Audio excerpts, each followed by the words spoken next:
फातिमा की रानी माँ, प्रभु यीशु की माँ, आसरा तू ही है माँ।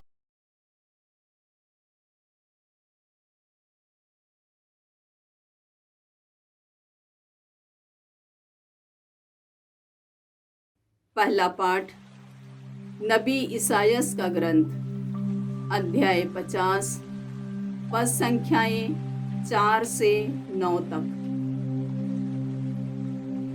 प्रभु ने मुझे शिष्या बनाकर वाणी दी है, जिससे मैं थके मांदे को संभाल सकूं। वह प्रतिदिन प्रातः मेरे कान खोल देता, जिससे मैं शिष्य की तरह सुन सकूं। प्रभु ने मेरे कान खोल दिए हैं। मैंने ना तो उसका विरोध किया और ना पीछे हटा। मैंने मारने वालों के सामने अपनी पीठ कर दी और दाढ़ी नोचने वालों के सामने अपना गाल। मैंने अपमान करने और थूकने वालों से अपना मुख नहीं छिपाया। प्रभु मेरी सहायता करता है, इसलिए मैं अपमान से विचलित नहीं हुआ। मैंने अपना मुख पत्थर की तरह कड़ा कर लिया। मैं जानता हूँ कि अंत में मुझे निराश नहीं होना पड़ेगा। मेरा रक्षक निकट है, तो मेरा विरोधी कौन? हम एक दूसरे का सामना करें। मुझ पर अभियोग लगाने वाला कौन? वह आगे बढ़ने का साहस करे। प्रभु ईश्वर मेरी सहायता करता है, तो कौन मुझे दोषी ठहराने का साहस करेगा? प्रभु की वाणी। ईश्वर को धन्यवाद। भजन अनुवाक्य। हे प्रभु, तू दयालु है, तू मेरी सुनने की कृपा कर। हे प्रभु, तू दयालु है, तू मेरी सुनने की कृपा कर। तेरे ही कारण मेरे भाई मुझे पराया समझते हैं, और मैं अपनी माता के पुत्रों में परदेशी सा बन गया हूँ, क्योंकि तेरे घर का उत्साह मुझे खा जाता है। तेरी निंदा करने वाले मेरी निंदा करते हैं। अनुवाक्य। हे प्रभु, तू दयालु है, तू मेरी सुनने की कृपा कर। मेरा हृदय अपमान से कुचल दिया गया है। मैं निराश हो गया हूँ। मैं व्यर्थ ही हमदर्दी की आशा करता रहा। मैं दिलासा चाहता था, किंतु वह मिला नहीं। उन्होंने मुझे भोजन के बदले विष खिलाया और प्यास बुझाने के लिए मुझे सिरका पिला दिया। अनुवाक्य। हे प्रभु, तू दयालु है, तू मेरी सुनने की कृपा कर। मैं गाते हुए ईश्वर की स्तुति करूंगा। मैं धन्यवाद देते हुए उसका गुणगान करूंगा। दीनहीन यह देखकर आनंदित हो उठेंगे। प्रभु भक्तों में नवजीवन का संचार होगा, क्योंकि प्रभु दरिद्रों की पुकार सुनता है। वह अपनी पराधीन प्रजा का तिरस्कार नहीं करता। अनुवाक्य। हे प्रभु, तू दयालु है, तू मेरी सुनने की कृपा कर। जय घोष। हे हमारे राजा, तुझे प्रणाम। तूने ही हम पापियों से सहानुभूति दिखाई। प्रभु आप लोगों के साथ हो और आपकी आत्मा के साथ। संत मत्ती के अनुसार प्रभु यीशु ख्रिस्त का पवित्र सुसमाचार। हे प्रभु, तेरी महिमा हो।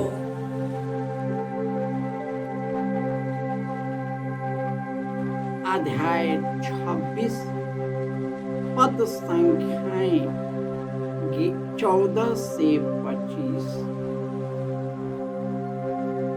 12 में से एक जो यूदस इस्करियोती कहलाता था महायाजकों के पास गया और उसने उनसे कहा, यदि मैं यीशु को आप लोगों के हवाले कर दूं तो आप मुझे क्या देने को तैयार है? उन्होंने उसे चांदी के 30 सिक्के दिए। उस समय से यूदस यीशु को पकड़वाने का अवसर ढूंढने लगा। बेखमीर रोटी के पहले दिन शिष्य यीशु के पास आकर बोले, आप क्या चाहते हैं? हम कहाँ आपके लिए पास्का भोज की तैयारी करें?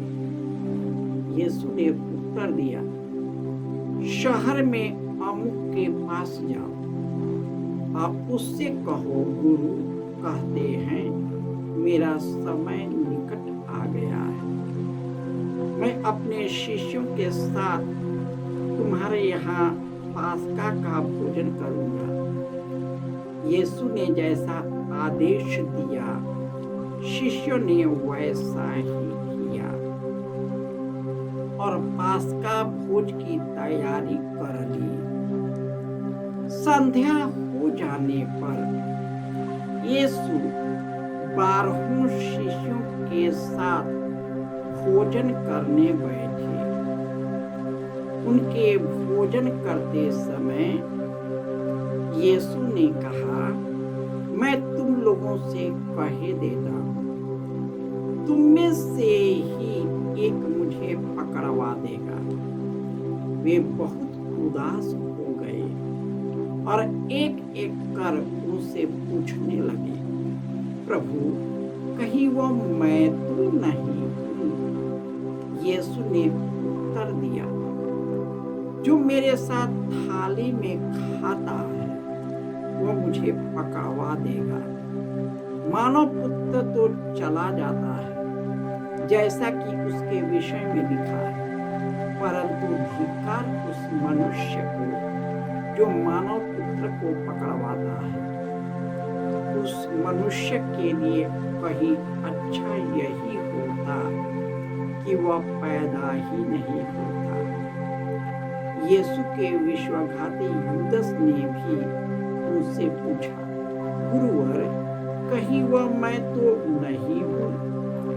यीशु ने उसे उत्तर दिया, यह तुमने ठीक कहा। यह प्रभु का सुसमाचार है। हे क्रिस्त तेरी स्तुति हो। क्रिस्त में प्यारे भाइयों और बहनों, प्रभु यीशु कहते हैं, थके मांदे बोझ से दबे हुए लोगों, तुम सब के सब मेरे पास आओ, मैं तुम्हें विश्राम दूंगा। ईश्वर थके मांदे को बल देता है और उसके कान को खोल देता है। जो उसका वचन को सुनता है, उसका पालन करता है, वह न आगे विरोध करता है न पीछे। और मारने वालों के सामने अपना गाल सामने कर दिया, अपमान और थूकने वालों से मुंह नहीं छिपाया, क्योंकि प्रभु सहायता करता है। इसलिए मैं अपमान से विचलित नहीं हुआ। मैंने अपना मुख पत्थर की तरह खड़ा कर दिया। अब यीशु को पता चल गया कि अब मेरा समय आ चुका है और वह जानते थे कि मेरा शिष्य हमारा विश्वासघात करेगा। हमारे सामाजिक जीवन में, पारिवारिक जीवन में मनुष्य की एक परंपरा रही है कि उसी के घर से एक विद्रोही पैदा होता है और वह अपने लोगों को फंसा देता है। यही यीशु के साथ हुआ। उसी के शिष्य वो जानते थे कि यह पकड़वाएगा। उसने उसके लिए प्रार्थना भी किया, उन्हें शिष्य बनाने के लिए रात भर प्रार्थना की। उसको कई तरह से उसको बचाने की कोशिश किया, लेकिन मनुष्य जब इस दुनिया की सांसारिकता में बहता है, उसको कभी भी ईश्वर दिखाई देता। यीशु उनके साथ था, उनको देख नहीं पाया, मुक्ति को देख नहीं पाया। हमारे घर में भी ऐसा होता है। हमारे ही परिवार में एक विद्रोही पैदा होता है, यीशु का विद्रोही। हमारे केंद्र में जितने भाई बहन आते हैं, उसके अंदर घर के लोग उसका विद्रोह करते हैं। उसी के घर में विश्वासघाती बैठा है, क्योंकि उसका आंख सच्चाई से बंधा। हमारे साथ भी होगा। हो सकता है कि हमारा साथी ही हमारा विश्वासघात करेगा। हमारा अपने कलीसिया के लोग विश्वासघात करेगा। वो ईश्वर नहीं है। इंसान होने के नाते जो लोभ में चला गया, ईर्ष्या में चला गया, संसारिकता में चला गया, युदस की तरह विद्रोह और विश्वासघात करेगा।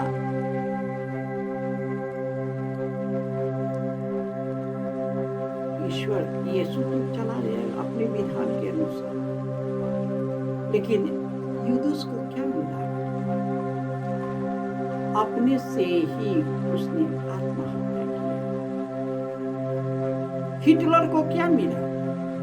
अपने आप को गोली से मार।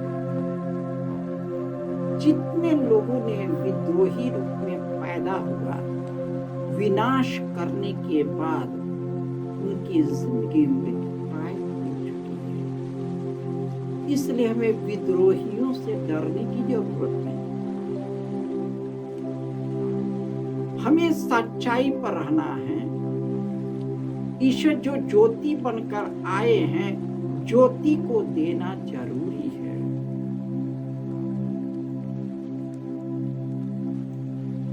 यदि हम डरते हैं, कहां तक डर के जाएंगे? कब तक डरेंगे? 100 साल? चलिए हम मान लेते हैं 120 साल। तो 120 साल आप डर डर के जिएंगे, क्योंकि विद्रोही पैदा हुआ है। हमारे कलीसिया के इतिहास में जो यीशु से लेकर आज तक शहादत हुआ है, उसके शहादत पर ही हमारी कलीसिया टिका है। अभी हमारी बारी है। वो लोग चले गए, अब हमारी बारी है। आज के सिस्टर फादर की भी बारी है। जो डरेगा भागेगा, जो उसका दुनिया में फंसेगा भागेगा, जो पदवी से जुड़ेगा भागेगा, जो शरीर से जुड़ेगा भागेगा। भागकर कहां जाओगे? अंत में भागते भागते उसी को प्राप्त करोगे जिसको तू भागते हुए गया। और यीशु मरता हुआ यीशु इस दुनिया से जाने से पहले जो उस पर विश्वास करता है, वह मरने पर भी जीवित हो जाएगा। और मेरे नाम पर जो कुछ मांगोगे, मेरा पिता तुम्हें वही प्रदान करेगा। तुम मुझसे भी बड़े बड़े महान कार्य करोगे और जो पवित्र आत्मा को जो मैं तुम्हें प्रदान करूंगा वह सब सच्चाई को बताएगा। यदि हम वचन को पढ़ते हैं, वचन के अनुरूप जीते हैं, तो हम नहीं, पवित्र आत्मा हमें बल प्रदान करता है, जो किसी के सामने डरने नहीं देता है। हमारा पूरा बाइबल का इतिहास गवाह है कि लोग राजा के सामने भी नहीं डरे थे। तो हम क्यों डर गए? क्या बात है?